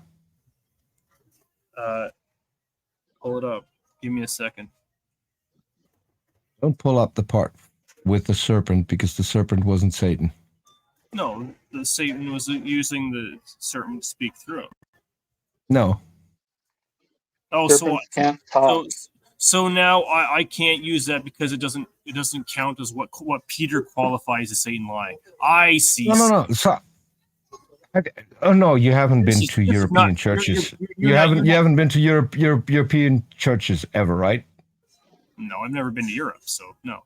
Okay, so you wouldn't know that the idea of the serpent being either Satan or a tool of Satan is something that only came up hundreds of years later, because initially it was thought that the serpent was Lilith, which is why the serpent in the oldest churches is depicted as a naga, and a naga is a creature with the upper half of a woman's body, and then the lower half is a snake. Oh, interesting. And that's how she's depicted. The serpent is depicted in the older European churches because people thought that would be Lilith, who was mad at Adam because she had to flee. She knew God's name, which enabled her to fly. So she got out of Eden, and then God had to create Eve to give Adam a new wife. Mm-hmm. But none of that made it into the Bible. Guys, I gotta go. No problem, Flynn. Good seeing you. Good to see you. Take care, Rod. Take care, Peter. Bye-bye. Bye-bye. So anyways, I'm going to say it anyways. It's in Genesis. I don't have it in front of me because I was listening. But I don't, the exact no problem. the exact, no, Peter, Can you Peter, just listen. I'm just trying to get through this. You got to listen, man. What I'm okay You now. gotta listen. Okay, I'm not going to be rude, but you weren't listening to me for most of this show. You were interacting with people around you. You were interacting with chat. Don't get mad when what I actually said is paraphrase it. I wanted to help you. You don't need to pull it up. You can say it in your own words. Don't get mad at people for doing what you do, Rob. Okay. Not Christ-like. Okay, Peter. But Christ didn't exist, so that's neither here nor there, right?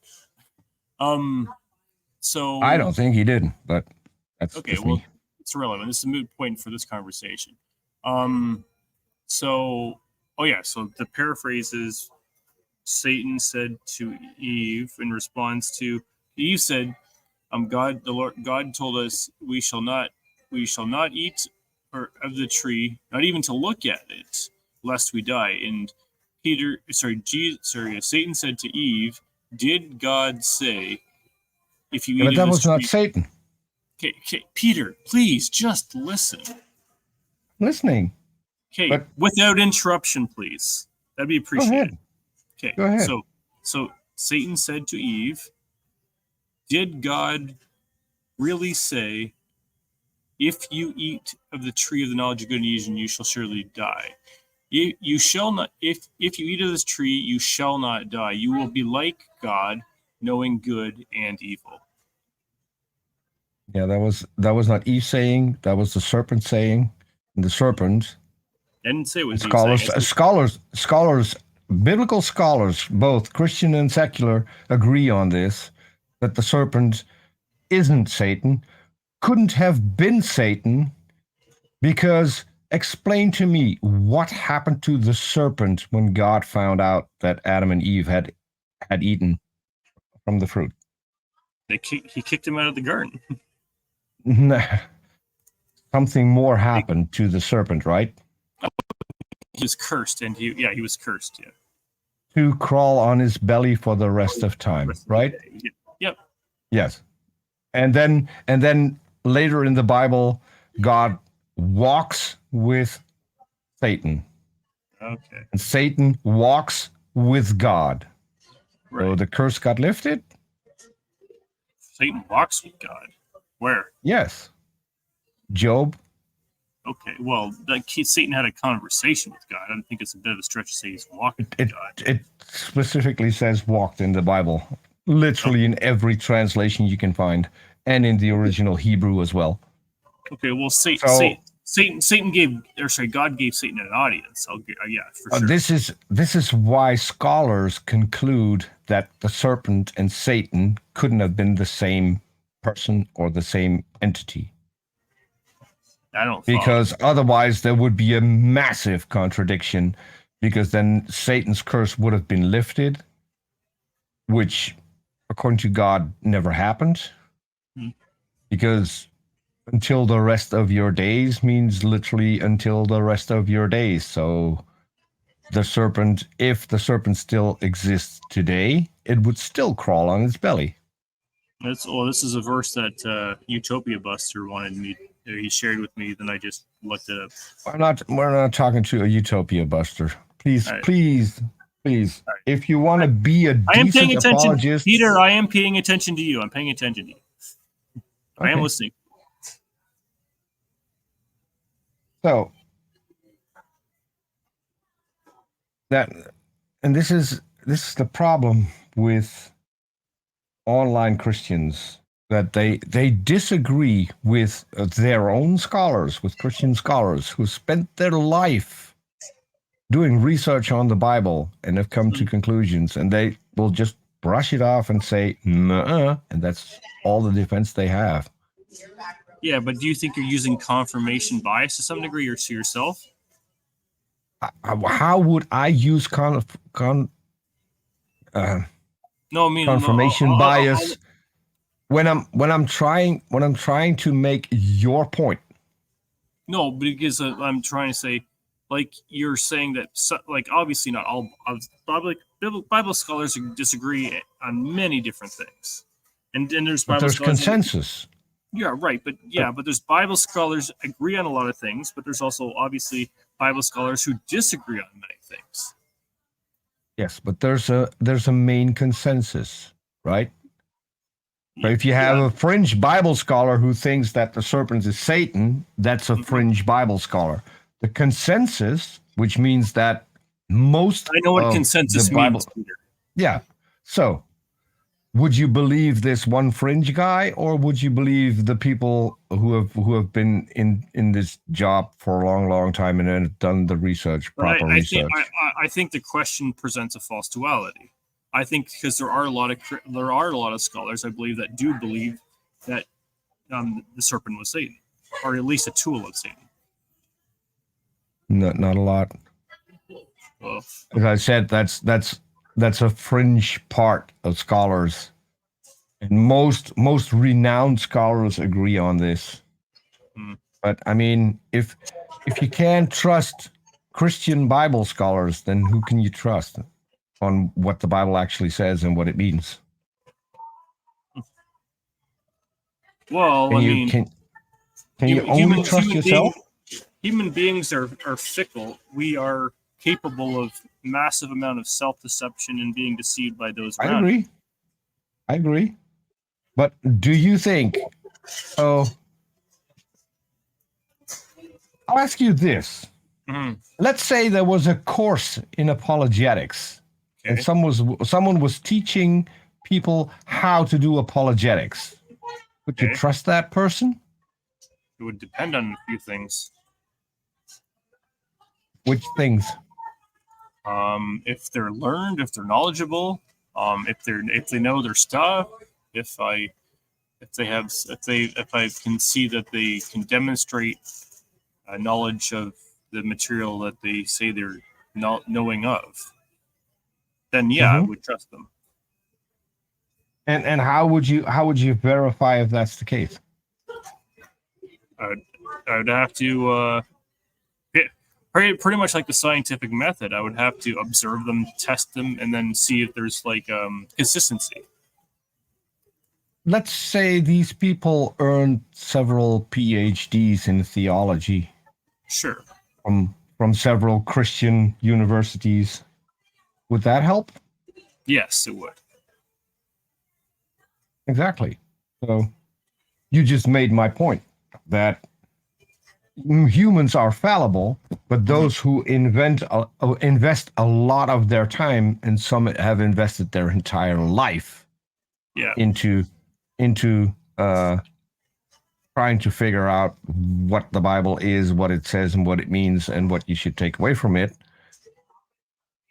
I would trust those people more than some guy in a chat on YouTube telling me what I need to think. Oh yeah, I totally agree. But my point. So you agree with me when I say that if both Christian and secular Bible scholars are in consensus that the serpent was not Satan, then we can pretty much take that as a good reason to believe that the serpent wasn't Satan, right? Well, I'm going to answer this with something else. I want to respond to that point by saying that even trained Bible scholars with degrees in a reputable, accredited Bible institution, whether that's a university, seminary, or both, are still capable of making mistakes concerning. And you think all of them make the same mistake? Oh, for sure not. That would be ridiculous. Then there couldn't be consensus, right? Yeah, but I'm just saying even with the training and the knowledge, we're still fallible, and we can still capable of making errors. I know. I get that, and I take that into consideration, but do you think that just when it comes to the Bible, that these people who have earned PhDs and have spent their entire life working on this are more believable than a few fringe people who have turned out to be people who don't have the same credentials when it comes to the Bible that disagree with him? Yeah, that because sounds. You're showing That would sound silly. showing. That would sound silly to me. Yeah, but you agree with those people. And to me, that sounds a little bit like confirmation bias. These people say something that I feel more comfortable with, so I'm going with them instead of doing the research. I'm not doing it because I feel more comfortable with it, but when I read the text in Genesis and I corroborate it with other things that I see with Satan being like, we see Satan in Genesis, we see Satan in Job, we see Satan in Gospels, and then you see Satan kind of strangely displayed in Revelation. That it kind of is to me when I look at Satan's being described in both Satan speaking and Satan being spoken of, and I read all of those references, and I look at the serpent in the garden in Genesis. It strikes me as representative of the character of Satan as a whole throughout the corpus of the text of the Bible. It's consistent. But it's not consistent because, as I told you, Satan is described as someone who can walk. Satan is described as someone who still walks the earth in order to lead us astray. No, that's what I mean. That's why I think that the serpent he was doesn't. a tool. I would think it was a tool, a mouthpiece for Satan. That is not biblical because nowhere in the Bible says that Satan used the serpent as a tool. Well, I mean, I don't know how else to make sense of the text because the serpent, the way the serpent spoke to Eve is consistent with how Satan is described and how he represents himself in other areas of Scripture. Okay, so two different entities couldn't come up with similar sentences? Well, I don't think that's very strong evidence. Okay, well then who do you think was speaking to Eve in the garden, if not some mouthpiece for Satan? I'll be honest, I think it never happened, but when I have to make an educated guess, let's say I don't believe it was Lilith either. Okay. I think because we still have snakes and all snakes. Well, we still have snakes, and all snakes still crawl on their belly. So if the story was real, then the serpent in the garden would have been the common ancestor of all the snakes that we see on Earth today. So it would mean that it was just an animal. It was just an animal in the garden. Okay, so let me rephrase the question, Peter. If, just hypothetically speaking, you believe Genesis to be historical narrative, who would you think the snake is, if not a tool for Satan? I just said so. I just told you, an animal. And just an animal? Yeah. But he spoke to the snake spoke, which doesn't happen anymore. So did the donkey to Balaam. That's true, but I think the donkey is clearly a little different in terms of it's the whatever spoke through the donkey and Balaam was significantly different in character than the snake in the garden. I'm not saying that those were the same character. I'm just saying that animals can speak in the Bible. So what's the problem? Well, I'm not saying that that's not a problem with animals speaking. I'm just saying, okay, maybe let me try to steelman this. And according to my estimation, I believe that the serpent was a mouthpiece for Satan, and I find it to be consistent with Satan's character as revealed in other passages of Scripture, whether he's being described or whether it's himself speaking and acting. And I wonder, if not that, what would your alternative be if you were to accept on the face of it, hypothetically speaking, that story in Genesis was actually historical narrative? So if that is what you think, then you're contradicting yourself. and No, I'll explain I'm why. asking you. Hold I'm on, hold asking on. you to answer the hypothetical. Yes, and I was about to. Okay, go ahead. Because, and I'm trying to steel man your position. Okay. You think God is just, right? Yes. Okay. So if the serpent was the mouthpiece of Satan, Mhm. then how come only the serpent was punished, but not Satan himself? Why is there no mention of Satan getting any punishment for this, even though he used the serpent as his mouthpiece?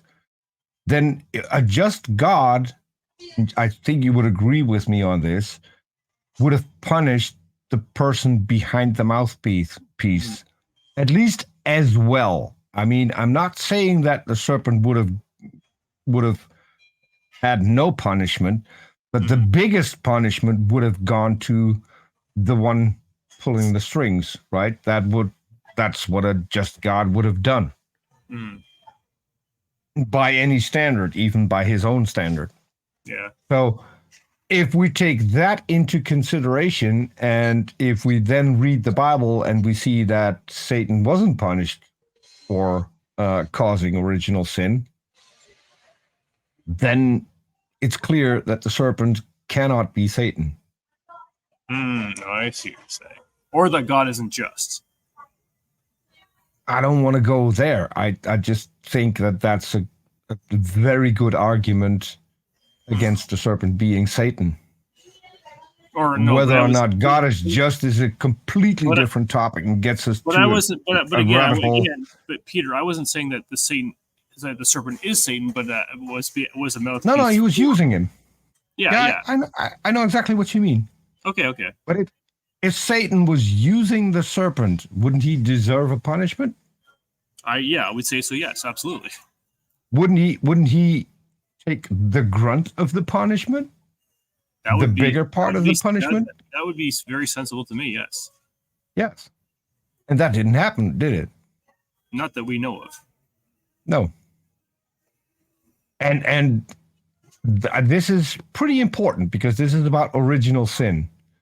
So I think that if I have a clear picture of the God that you believe in, this God would make sure that if that was something that had happened, that would be in the Bible, that people would know.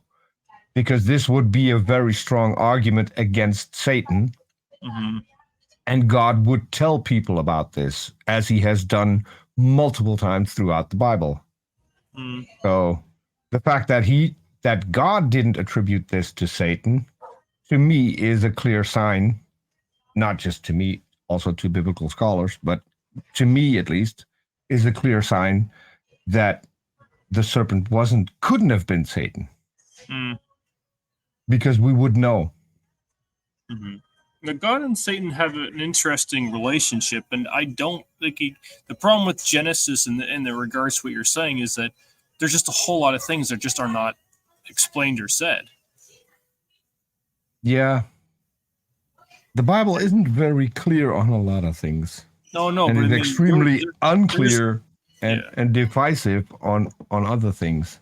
Or just completely ambiguous and just so unclear. Like that whole thing about what you're saying is like there's no real answer to that other than that I just don't know. Yeah. And you come to a different conclusion than I do, because I come to a conclusion that if there's an all-powerful, omniscient, all-knowing God, then he would have foreseen 2024 in which guys like Peter de Tucker from the Netherlands are doubting his word, and he would have made sure that we had a book that was much more clear than the book that we have right now. And this is why I don't believe. I got an hour and a half before I only have 2 hours of streaming time for things, but this is actually a good point from Utopia Buster 2017. I'll let you respond to this, Peter, and then we got to close it up.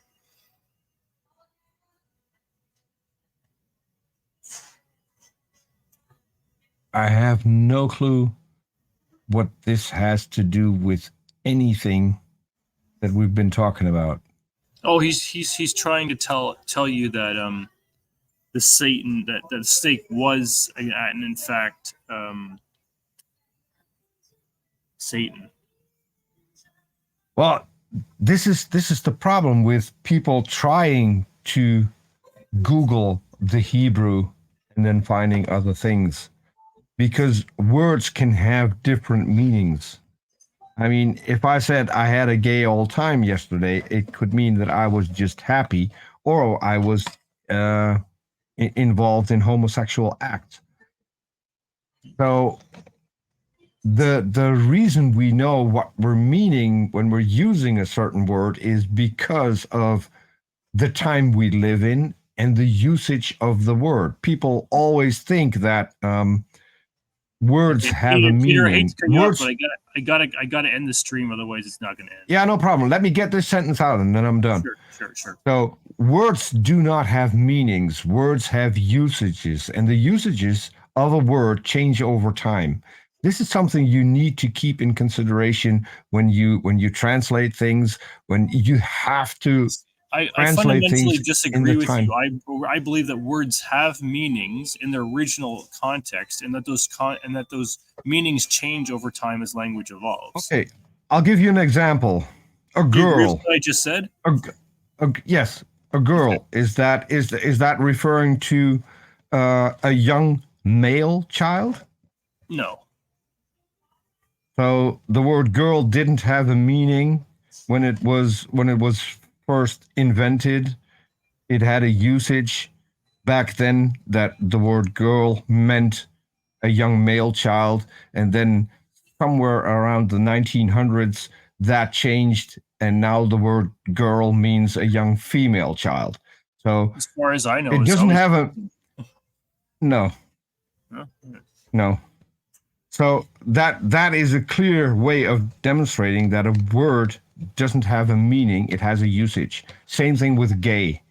Gay Yeah, gay always used to mean used to mean happy. yes, and it no longer does. And the Now word it means gay homosexual. as the word gay for happy isn't being used anymore. No, it's not. Do you hear the word used as in usage? The usage changed from being happy to being homosexual. And that's how Oh, we use it yeah, today. I understand what And you're saying. and a dictionary, Mhm. when you look up things in a dictionary is always behind the usage of words, because Yeah, new for sure. words get added to a dictionary because the usage changes.